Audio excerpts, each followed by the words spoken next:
السلام علیکم، میں ہوں ابرار حسین استوری۔ اور ناظرین، عام انتخابات 2024 کے بعد سیاسی جماعتوں کے درمیان جوڑ توڑ کا سلسلہ جاری ہے، اور سب سے بڑی خبر آج کی یہ ہے کہ پی ڈی ایم کا جو 16 ماہ کا تسلسل تھا وہ دوبارہ سے آغاز ہونے لگا ہے۔ اور رات گئے آپ کو پتہ ہے کہ وہیں تمام سیاسی جماعتیں ایک پلیٹ فارم پر موجود تھیں۔ شہباز شریف، آصف زرداری، چودھری شجاعت حسین، علیم خان، یہ تمام ایک پیج پر موجود تھے۔ ایم کیو ایم ان کے ساتھ ایک پیج پر موجود تھی، اور رات کو پریس کانفرنس بھی کی گئی، میڈیا سے گفتگو کی گئی۔ وہ تصویر بھی یہ آپ کے سامنے رکھ دی ہے میں نے، کہ آپ دیکھ سکتے ہیں۔ اس تصویر سے لگتا یہی ہے، اس تصویر میں خاص طور پر جو سوشل میڈیا کے اوپر ایک طوفان برپا کیا جا رہا ہے وہ بھی آپ کے سامنے رکھوں گا، لیکن پی ڈی ایم کی جانب سے یہ سمجھ لیں کہ بالآخر عمران خان نے گزشتہ روز اڈیالہ جیل سے جب یہ اعلان کر دیا کہ وہ مسلم لیگ نون، پاکستان پیپلز پارٹی اور ایم کیو ایم سے کسی طور کوئی اتحاد نہیں کریں گے، اس کے بعد پاکستان پیپلز پارٹی کی جو امیدیں تھیں وہ دم توڑ گئی، کیونکہ پیپلز پارٹی آصف زرداری یہ سمجھتے تھے کہ وہ پاکستان تحریک انصاف اس وقت مشکل میں پھنسی ہوئی ہے تو اس کا فائدہ اٹھایا جائے اور پاکستان تحریک انصاف کے ساتھ مل کر حکومت بنائی جائے۔ اور یہ ان کا جو خواب تھا بلاول بھٹو زرداری کو وزیر اعظم بنانے کا، وہ چکنا چور ہو گیا۔ پھر مسلم لیگ نون نے بھی پاکستان پیپلز پارٹی، بلاول بھٹو زرداری اور آصف زرداری کا یہ خواب جو بلاول بھٹو زرداری کو وزیر اعظم پاکستان کا الیکشن سے پہلے ڈیسائیڈ کر کے خطاب دے چکے تھے، وہ خواب بھی ادھورا کی ادھورا رہ گیا۔ اس کے ساتھ ساتھ سب سے بڑا خواب مسلم لیگ نون کا اور میاں محمد نواز شریف کا، جو کہا جاتا تھا کہ چوتھی بار وزیر اعظم بنیں گے نواز شریف، اب شہباز شریف مسلم لیگ نون کی جانب سے یہ اعلان کر دیا گیا ہے کہ وزیر اعظم پاکستان کے امیدوار ہوں گے، جبکہ پنجاب میں وزیر اعلیٰ کی امیدوار مریم نواز ہوں گی، جو پہلی بار ممبر اسمبلی بنی ہیں۔ اس سے قبل آپ کو یہ علم ہونا چاہیے کہ مریم نواز باقاعدہ طور پر کسی کونسل میں کہ جو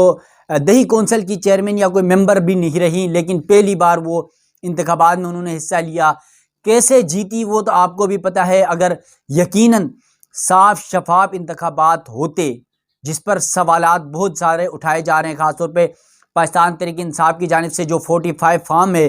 وہ جو سامنے رکھا جا رہا ہے، اس کے مطابق تو میاں محمد نواز شریف اپنی سیٹ ہار چکے ہیں، نواز شریف کے بعد شہباز شریف اپنی سیٹ ہار چکے ہیں، حمزہ شہباز، مریم نواز اپنی سیٹیں ہار چکے ہیں، چاہے وہ صوبائی ہوں چاہے وہ قومی اسمبلی کی ہوں، 45 فارم کے مطابق جو پاکستان تحریک انصاف دکھا رہی ہے۔ اور یقیناً اگر صاف شفاف انتخابات ہوتے، پاکستان تحریک انصاف کے پاس انتخابی نشان بلہ ہوتا، اور پھر عمران خان جیل میں ہوتا یا نہ ہوتا، اگر عمران خان صرف 10-15 دن بھی کمپین کرتے، اگر عمران خان نہ بھی ہوں، اگر پاکستان تحریک انصاف کے جو رہنما ہیں یا لیڈران ہیں، جو ان کے قائدین ہیں، اگر ان کو بھی کمپین کی کھلی اجازت مل جاتی، ان کے خلاف پولیس کا کریک ڈاؤن نہیں ہوتا، تو یقیناً آج نتیجہ مختلف ہوتا۔ اور جس طرح حامد میر کے حوالے سے جو باتیں چل رہی ہیں، حامد میر کے مطابق خاص طور پہ بہت سارے صحافی اس بات سے ایگری بھی کرتے ہیں، اگر صاف شفاف انتخابات ہوتے تو آج جو نواز شریف یا مسلم لیگ نون نے 80 سیٹیں لی ہے، یہ 80 نہیں ہوتی بلکہ یہ 15 سے 20 سیٹیں ہوتی وفاق میں۔ تو یہ صورتحال، اور پنجاب میں بھی سچویشن یہی ہوتی، جو آج 140 کا جو ہے وہ فگر لے کے بیٹھے ہوئے، ان کے پاس زیادہ سے زیادہ 40 نشستیں ہونی تھی اگر صاف شفاف انتخابات ہوتے۔ لیکن کس طرح کے انتخابات ہوئے یہ تو آپ بھی جانتے ہیں، پوری قوم جانتی ہے۔ اور ایک جو الیکشن سے پہلے تاثر تھا کہ پاکستان تحریک انصاف اب ختم ہو جائے گی، کیونکہ اسٹیبلشمنٹ، پی ڈی ایم اور تمام جو ادارے ہیں ملکی، وہ سارے ایک پیج پر نظر آ رہے تھے۔ الیکشن کمیشن ہو، اس کے علاوہ پولیس کا آپ دیکھ لیں، تمام ادارے، عدالتیں دیکھ لیں، سارے ایک پیج پر نظر آتے تھے۔ اس کے باوجود پاکستان تحریک انصاف یا عمران خان کا جو خاموش کارکن ہے، اس نے ایک خاموش انقلاب کا پہلا جو اشارہ ہے وہ دے دیا ہے۔ اور اس دفعہ یقیناً خاص طور پہ خیبر پختونخوا میں تو تاریخ رقم ہو گئی۔ اس سے قبل آپ کو پتہ ہونا چاہیے کہ خیبر پختونخوا کے حوالے سے یہ تاثر تھا کہ خیبر پختونخوا میں کسی بھی سیاسی جماعت کو دوسری بار اقتدار نہیں دیا جاتا ہے، لیکن پاکستان تحریک انصاف کو اب تیسری بار بھی اقتدار دیا جا رہا ہے، اور اس دفعہ تو اتنی میجورٹی کے ساتھ 90% نشستیں پاکستان تحریک انصاف نے لی ہیں خیبر پختونخوا سے، چاہے قومی اسمبلی کی ہو چاہے صوبائی اسمبلی کی ہو۔ اب یہ صورتحال کے بعد جو ہے آپ کو پتہ ہے وفاق اور صوبوں میں حکومتیں بنانے کا سلسلہ شروع ہو چکا ہے۔ پی ٹی آئی نے گزشتہ روز اعلان کر دیا تھا، رؤوف حسن نے پریس کانفرنس کر کے، کہ وہ خیبر پختونخوا میں جماعت اسلامی کے ساتھ ان کی ساتھ جو ہے اسمبلی میں جائیں گے، جبکہ وفاق اور پنجاب میں مجلس وحدت المسلمین کے ساتھ جو ہے وہ ایڈجسٹمنٹ کریں گے۔ تو اب یہ پاکستان تحریک انصاف کا موقع آ گیا، لیکن پیپلز پارٹی اور مسلم لیگ نون جو یہ چاہتے تھے کہ شاید یہ ہوگا وہ ہوگا، کیونکہ ان کے لیے مشکلات یہ تھی کہ جو پاکستان تحریک انصاف کے آزاد امیدوار جیت کے آئے تھے ان کی تعداد آپ کے سامنے ہے 93 ہے، یعنی 93 امیدوار پاکستان تحریک انصاف کی حمایت یافتہ آزاد امیدوار جیتے ہیں، 80 اب جو دکھایا جا رہا ہے 80 مسلم لیگ نون ہے اور 54 پاکستان پیپلز پارٹی کے پاس ہے۔ تو یہ وفاق میں سچویشن ہے۔ اس کے ساتھ اگر ہم دیکھ لیں تو سندھ پیپلز پارٹی جو ہے وہ تقریباً سیٹیں لے چکی ہے، پھر خیبر پختونخوا پاکستان تحریک انصاف کے پاس ہے، اب پنجاب میں جیسی بھی تیسی بھی کر کے مسلم لیگ نون کے پاس حکومت بننے جا رہی ہے۔ اب بات بنتی ہے بلوچستان اسمبلی کی۔ بلوچستان میں جہاں پر مسلم لیگ نون، پاکستان پیپلز پارٹی اور جمعیت علماء اسلام فے یعنی مولانا فضل الرحمان صاحب کی جو جماعت ہے ان کے درمیان ٹاپ کا مقابلہ ہے۔ اب ان 3 جماعتوں میں سے جو 2 جماعتیں اتحاد کریں گے وہ بلوچستان میں حکومت بنائیں گی، لیکن جہاں پر شہباز شریف یا مسلم لیگ نون کو وزارت عثمیٰ کا جو ہے وہ آفر مل گئی ہے، اسی کے ساتھ پیپلز پارٹی نے اپنا ایک اور پینترا بھی کھیلا۔ آصف زرداری نے کہا کہ ہم تمام وزارتیں، کوئی وزارت نہیں لیں گے وفاق میں، ہم ساتھ بھی رہیں گے اور وزارتیں بھی نہیں لیں گے۔ اب اس کا فارمولہ کیسے طے کیا گیا؟ پیپلز پارٹی کی جانب سے کہا گیا کہ صدر پاکستان پیپلز پارٹی کا ہوگا، اسپیکر قومی اسمبلی پاکستان پیپلز پارٹی کا ہوگا، چیئرمین سینٹ پاکستان پیپلز پارٹی کا ہوگا، پھر چاروں صوبوں کے گورنر جو ہوں گے وہ پاکستان پیپلز پارٹی کے پاس ہوگے، اور پھر سندھ حکومت تو آلریڈی ان کے پاس ہے۔ بلوچستان حکومت پہ بھی انہوں نے یہ بھی مانگ لی ہے پیپلز پارٹی نے، لیکن اب مسلم لیگ نون کی طرف سے فی الحال ایسا کوئی اس آفر پہ یا اس ڈیمانڈ پہ فی الحال کوئی معاملات فائنل نہیں ہوئے ہیں، اور ممکنہ طور پر لگتا بھی یہی ہے کہ یہی فارمولہ طے ہو جائے گا، کیونکہ اس وقت پاکستان پیپلز پارٹی اگر کسی بھی طور پر مسلم لیگ نون نے اگر حکومت بنانا ہے تو اس کے لیے پاکستان پیپلز پارٹی کی حمایت 100% ضروری ہے، اس کے بغیر وہ حکومت بنا ہی نہیں سکتے، کیونکہ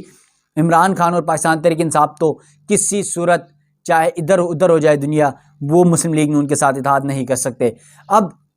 یہ ساری سچویشن یہاں پر بنی ہوئی ہے، اور نواز شریف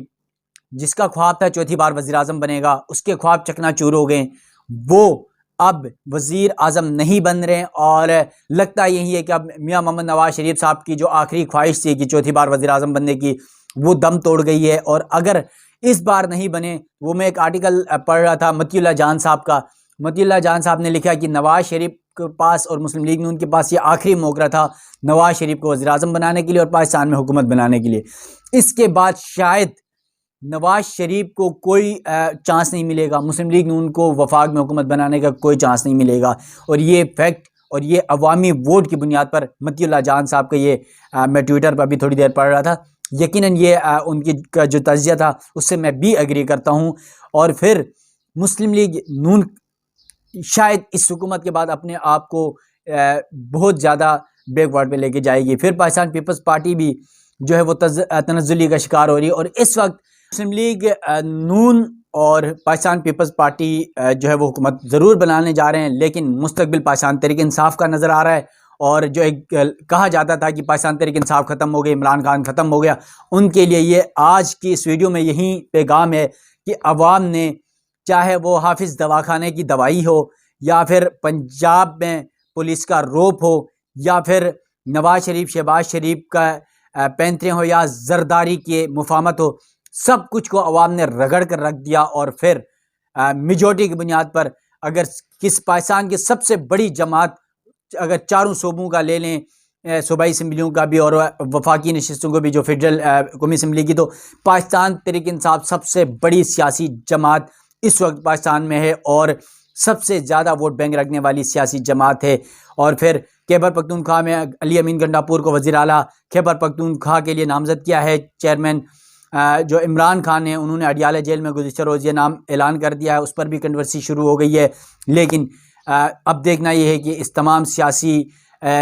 چالیں اور سیاسی مہروں پہ کس کا کیا کردار ہوتا ہے، لیکن یہ بات تو طے شدہ ہے کہ نواز شریف وزیر اعظم نہیں ہے اور عمران خان کا مستقبل روشن نظر آ رہا ہے۔ اپنے میزبان ابرار حسین استوری کو دیجیے گا اجازت، اللہ حافظ۔